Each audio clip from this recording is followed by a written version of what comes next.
Երգչուհի Տաթև Ասատրյանն ով ժողովրդի ամենասիրելի արտիստներից է, շարունակում է իր համերգային շրջագայությունները աշխարհի տարբեր երկրներում։ Նա մեծ սեր և համակրանք է վայելում ոչ միայն երգարվեստի,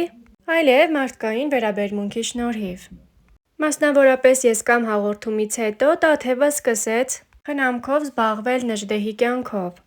նրան ներառելով նաև իր երաժշտական գործունեության մեջ։ Այսօր Նժդեհն արդեն Տաթև Ասատրյանի երաժշտական խմբի լիիրավ անդամն է և հանդես է գալիս որպես դհոլահար։ Երգչուհին իր ինստագրամյան հարթակի սթորի բաժնում նոր հրապարակում էր արել Նժդեհի մասնակցությամբ, ինչից պարզ է դառնում, որ առաջիկա համերգներին Նժդեհը ևս լինելու է Տաթևի կողքին, բեմում։ Այժմ առաջարկում ենք դիտել այս ջերմ հոլովակն առանց մեկնաբանության։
Տաթև Ասատրյանի աշխատանքային ակտիվ գործունեությունը նկատելի է մեծ հաջողություններով և ձեռքբերումներով։ Տաթևը չի մնում ընդմիջման մեջ և վայելում է տեսահոլովակների պրեմիերաներն ու մենահամերգները։ Նա վայելում է հանրության սերը, ինչը մեծ հաջողություններ է բերում կարիերայում։ Օրերս նա իր սոցիալական հարթակում հրապարակել էր հոլովակ և հայտնել, որ նորություն ունի։ Դիտեք ջերմ հոլովակն առանց մեկնաբանության։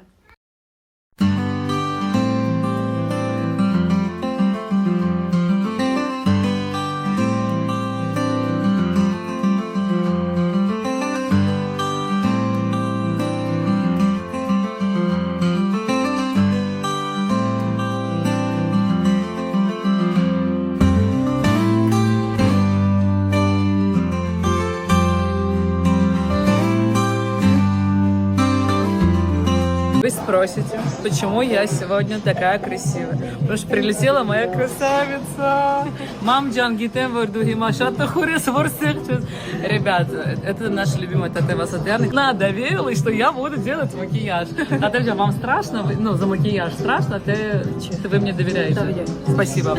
Кстати, ребят, кто идет? Мы вовсю готовимся, у него будет шикарный макияж. Я отвечаю, это будет лучший макияж в твоей жизни. Да. Տաթև ջան, ուզում ես մի բան ասես մեր պատմիչներին, հեռուստացողներին։ Կներեք։ Իմ մակիաժը, հետո ցույց կտամ, դուք կասեք, վախենալու եմ թե չէ։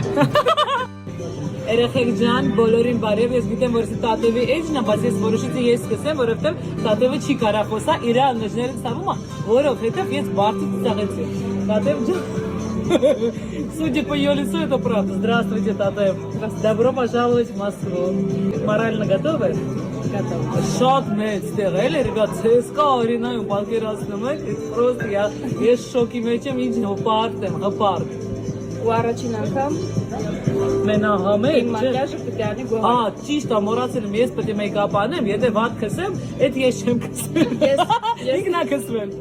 Ես ցույց կտամ, դուք կասեք, լավ է թե չէ, բայց ամենաշատ ուզում եմ, որ դուք իմանաք, որ մենք ձեզ շատ սիրում ենք։ Ու սպասում ենք։ Տաթև Ասատրյանը եղել էր Մհեր Բաղդասարյանի տետատետ հաղորդման հյուրը։ Star News-ը հետևել էր զրույցին և առանձնացրել կարևոր հատվածներ, որտեղ նա խոսելով «Ես կամ» հաղորդումից հայտնի դարձած Նժդեհի հետ հանդիպման ու իրենց մտերմության մասին Տաթևը նշել էր. Մինչև հաղորդմանը մասնակցելը 3 օր հոնգուր լացել եմ այդ երեխայի պատմության վրա։ Ինքը եղել է այն նույն Տաթևիկը, որ ես եմ եղել։ Շատ լավ երեխա է, շնորհակալ։ Տա Աստված այդպես էլ մեծանա։ Փառք Աստծո, որ ուզում է սովորի, երաժիշտ է ուզում դառնալ։ Շատ լավ մարդիկ ունի իր կողքին։ Երբ տեսնում ես, որ մի երեխայի մեջ կա ապրելու ցանկություն ու այդ ապրելը կախված է ինչ-որ կոպեկներից, հարամ պիտի լինի աշխատածդ, որ դու չօգնես, ասել է երգչուհին։ Զրույցի ընթացքում նա ցավով խոսել է նաև մանկության ու պատանեկության բարդ տարիների, մայրիկի հիվանդության մասին։ Ես դարձա մեր տան փոքրիկ տղամարդը, ամբողջ հոգսը իմ ուսերին էր, ես էի մտածում։ Պատահական ավտովթարից տատս մահացավ, ու ես ու մայրս մնացինք մենակ, մեզ տնից դուրս հանեցին։ Մայրս իրեն կորցրեց, հիվանդացավ, այնպես էր փոխվել, որ ոչինչ իրեն չէր հետաքրքրում։ Ես 12 տարի դպրոց եմ գնացել, բայց ոչ մի անգամ մամաս չեկավ ծնողական ժողով։ Ինքը փակվեց իր մեջ ու ինքն իրեն սպանեց իր ցավով։ Այդ տարիներին իմ բոլոր հարազատների դռները փակ էին իմ առաջ, ու երբ մորս աչքերը փակեցի, իմ դուռը ես փակեցի իրենց առաջ, որովհետև էլ մարդ չունեի կորցնելու ավելի թանկ, քան մամաս էր։ Մայրս պետպատվերով էր բուժում ստանում եւ այդ ժամանակ այդքան էլ լավ չէին վերաբերվում պետպատվերով հիվանդներին։ Վերջին օրերը անցկացրել ենք հանրապետական հիվանդանոցում։ Մամաս ասաց, ես էլ չեմ ուզում այս հիվանդանոցում մնալ, ինձ տար տուն։ Գնացինք տուն, ընդամենը 2 օր։ Վերջում ինձ ասաց, ես հանգիստ եմ, դու արդեն քո լավն ու վատը գիտես։ Օրերս կայացավ Տաթև Ասատրյանի երկրպագուների կողմից այդքան սպասված եւս մեկ մենահամերգ։ Տաթևը բեմում մենակ չէր, նա մեծ հպարտությամբ հանդիսատեսին ներկայացրեց Նժդեհին։ Տաթևի խոսքով Նժդեհը սկսել է ավելի լավ նվագել։ Նա պարապում է եւ ունի մեծ ձգտում։ Վերջին հրապարակումներից եւ համերգային տեսագրություններից պարզ երևում է, թե որքան է Նժդեհը մեծացել եւ հասակ առել։ Տաթևը անգամ կատակեց, որ հաջորդ հանդիպման ժամանակ նա արդեն իր հասակին կլինի։ Երգչուհին նաև նշեց, որ եթե Նժդեհը շարունակի նույն կերպ, ապա շուտով կսկսի նվագել բենդում։ Փորձեք դիտել Star-News-ի կողմից առանձնացված հոլովակն առանց հուզվելու։ Տաթև Ասատրյանը երգում է, իսկ Նժդեհը դհոլ է նվագում։ Ես ուզում եմ դուք տեսնեք, թե անցած համերգի համեմատ ոնց է մեծացել։ Այ, հետո է։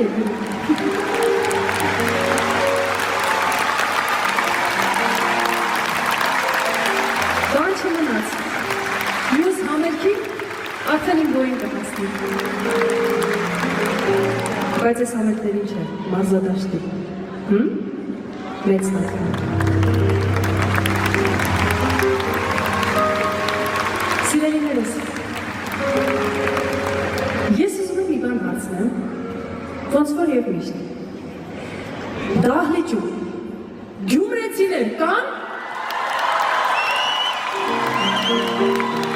Անարտել եք Գյումրիում եք։ Սիրելիներս, ես այնքան ուրախ եմ, որ մեր համատեղ երգը։ Տեսնում եք, առաջվա համեմատ սկսել է ավելի լավ նվագել։ Սովորում եմ։ Կարևոր է, ուզում է դառնա երաժիշտ, իրան շատ ագուրեկել լինել երաժշտության մեջ, մեր թիմում։ Այ որ սկսես ավելի լավ սովորել, հաջորդ անգամներին այն բենդում նստած կլինես։ Ուզես։ Այ ինչ ունես ասելու համար։ Բարձր։ Շնորհակալություն։